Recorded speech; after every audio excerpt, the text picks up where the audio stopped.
Hi, I'm Dave Lansbury, a product manager with Lincoln Electric. Today I'm here with our Flex Lase handheld laser welding ready pack. We have this system powered down and unplugged so that we can take a little bit closer look at our gun, its components and features.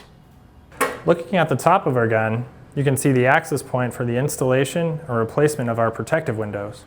We always want to make sure that we're wearing gloves when interacting with the windows and the lenses. This is the first component that we would recommend operators check for damage or contamination if they notice a decrease in welding output. Here we have the storage location for the focal lens, and at the back of the gun we have clear line of sight to the LED status indicator.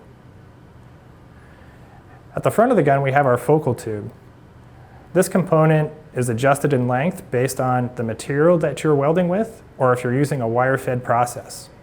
Today this is set to a setting of -2, which is our recommended setting for wire-fed steel processes and also our recommended setting for autogenous aluminum welding processes. Looking closer at the tip of our gun, we have the laser nozzle, which is secured to the focal tube. We have the contact tip, which is secured to the wire feeding conduit assembly. And we offer a variety of laser nozzles and contact tips based on the wire size that you're using for your welding process. Lastly, we want to point out a toggle switch that allows you to switch from autogenous welding to wire-fed welding without having to leave the workpiece. It is located directly above the trigger on the torch.